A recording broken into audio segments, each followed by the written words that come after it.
Hello, this is BJ from Hearns Hobbies, and today I'm going to be having a closer look at the brand new GodHand Amazing Cutter Middle. Now, GodHand do have a larger Amazing Cutter, and it's quite a lot longer, bigger grips, bigger blade, so it's designed for cutting through larger sections of plastic.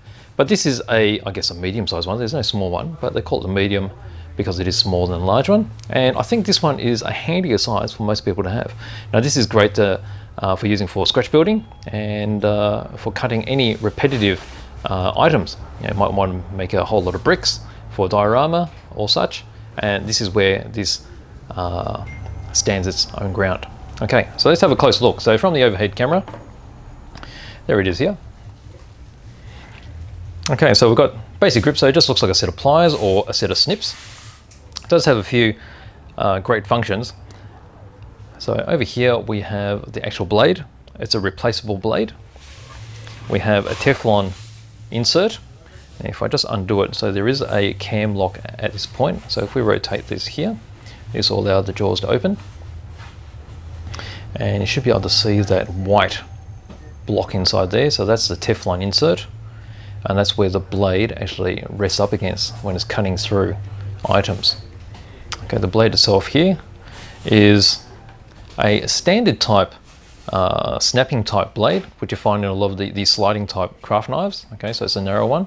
The larger Amazing Cutter actually uses the larger blades, which are like on a box cutter, so they're heavier duty. But this is quite a lot more compact, so the small blade is all you need. Okay, you may be able to see the reflection of the blade now. I will be taking this out and I'll show you how to replace the blades. But firstly, I'll show you all the functions. So there's a little cam lock that I showed you earlier to lock and unlock. Okay, so it's obviously with one blade, it's single-sided. So as you squeeze it, it'll be cutting through this side and then it'll rest on the other side. There's also some blocks here. And these are the end stops, so that when you're cutting an item, let me just get a piece of plastic here. When you're cutting an item, as you slide it, it'll stop at this particular point, and then that's the furthest point it will go, where it will cut all the way through. Okay, that's just a guide. Okay, you can't actually push it over because it's not going to grip properly, so you're just going to make sure it goes up against this point for a proper cut. Okay, the other thing is the mechanism. Okay, so as you squeeze, you'll notice that it has this high leverage mechanism, and it allows for superpower going through the jaws to actually cut all the way through with very little grip action. Okay, so I'll show that here. This is a particular 2mm sheet plastic. So if I just go like this, and we'll squeeze, it cuts it off just like this. Okay, you got a really nice clean cut. And then from here, we can actually do quite a few multiples. Okay, so if I hold it up here, this is actually pushing it up to that guide block, which I showed you earlier. You might be able to see that there. You see that? Okay, and if you hold it up against there, it guarantees that it's going to be straight, so it's 90 degrees, and it is also at the end of the blade, so it'll cut through cleanly. As I'm sliding that through, it's cutting very easily. Okay, like so. So very handy indeed. All right, so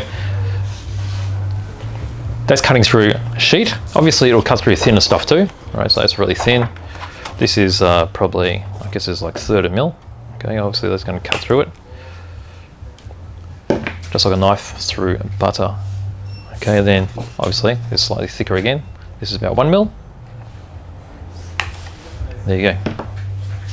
Okay, so I guess that's all I need to do to demonstrate the cutting action on sheet. It's pretty straightforward there. So it'll cut through up to 3mm styrene sheet without a problem. And then you can go through other shapes like so, up to 5mm. Now, with the clamping section here, if I just get the reflection right, you'll be able to see that there is a small end here which has been machined. So that's the area where you like to put this to cut, so that it doesn't get obstructed by any of the other part of the clamp.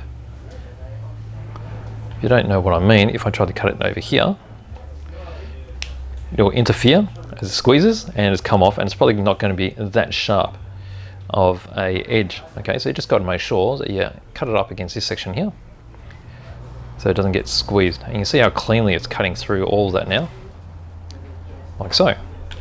Okay, so those odd bits, and then let's just clear that out. Move that aside, and then if you've got some really odd bits, like there's a section of the 32nd scale Lancaster that I've been doing other tutorials on. Now you've got these odd shapes like this. And if you need to chop through this, now that's about 2.5 mil. Absolutely no problem at all. Now I can do this simply because of the amount of leverage that you're getting out of this particular point here, and also the sharpness of the blade, and that's where I'm going to be showing you how you change the blade, and it's a very common blade as well. Alright, so let's just set this up like so. Clear this up a little bit. Now what I have here is a 2mm Allen key, which is supplied with the Amazing Cutter, and this is used for undoing the screws here. So there's 2 screws here that hold the clamp in place, that hold the blade in place, and then there's 2 screws here which hold the Teflon block in place. And the Teflon block doesn't need to be altered at this stage. It's basically preset at the factory, and the blade basically rests inside of it. So you won't have to adjust that unless you need to replace it at some stage. But the main areas here are these 2 screws. Okay, so I'm going to be using this end first, because this is where you get the most leverage, because these will be quite tight, and once we undo it to start with, so I just crack it loose now. Okay, so that's cracked loose, that one, and then we'll undo this one as well. Okay, from here I'll be using this side, because this way I can just spin it with my fingers along here, and we'll be able to undo the screws quicker. Okay, so there's one screw, and you notice that the screws are a special wide-headed screw that gives a lot more tension. And then when I lift off this section here, so there's the clamp. So you can easier see where I was talking about this particular machine section here. This is where you want to aim your larger bits of plastic so it doesn't interfere with the ends when you're cutting thicker bits of plastic.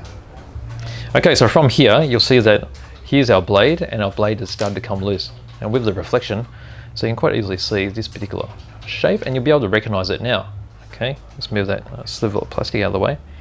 So that's your quite common, like NT cutter type, smaller type blade. And if I just pick it up and I'll get some more reflection on it, you'll be able to see the snapping parts. Okay, so your common snapping blade. So all you need to do is get some spare blades like this. You'll be able to get those from any stationer or office supply shop, and you just need to snap it to this same basic length before you put it back inside the tool. Now, important parts to see is there's a block here. So this particular block is to coincide with this one. So this is just to align the clamp itself,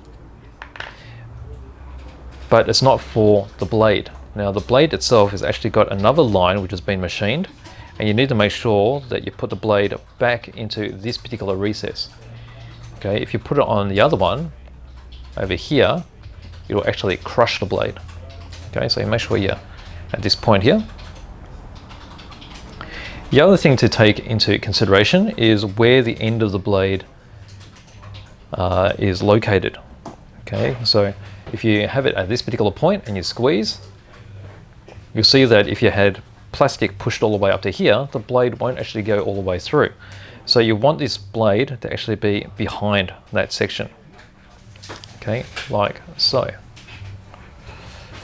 Okay, I'll get the reflection right so you can see that. Okay, so if you had it over here, you actually have a gap and it won't cut all the way through. But if you have it over here, let's get that reflection again. Just want to make sure the blade will go all the way through.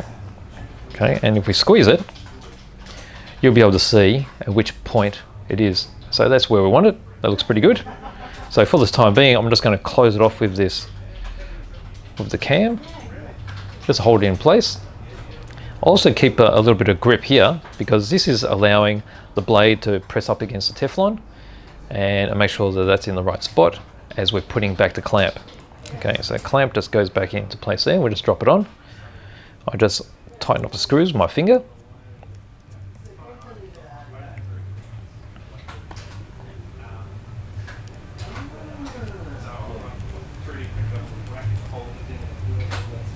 Okay, so at this point the screws are still loose. We'll use our Allen key, and I'll use a long end again so that I can quickly do them up. It's pretty much done up finger tight there. And then we spin around to this point is where we get the most leverage. And we'll just pop it in here and we'll tighten them up. Okay, like so. You don't want to overdo it because there's always a chance that you may wear out the threads, but that's about it. Okay, so I'll release that. And that's still held together with the locking cam. And if we undo the locking cam now, open it, that's all aligned, okay, and ready to go again. Okay, so if I start cutting up some more stuff, let's get a bit of plastic I cut over here. I'll pick it up, here we go. And just to double check that you've aligned it properly, we'll push the plastic up against that guide block at the end, put it through. And if we cut that and it goes all the way through, then we've got the blade in the right spot. Now if it didn't cut all the way through, we just need to readjust that to be further back. Okay, so there's our GodHand Amazing Cutter Middle. So that's what it looks like there. Very handy tool, very easy to fit into any toolbox, and particularly if you do a lot of scratch building, you're cutting plastic to make tiles, like floor tiles, wall tiles, bricks, even any sort of lengths which are around about, I guess it's about 3 centimeters long. This is perfect for that. And you just see how easy it is to cut through things and how easy it is to replace a blade. So there you go, very handy tool. This is the GodHand Amazing Cutter Middle.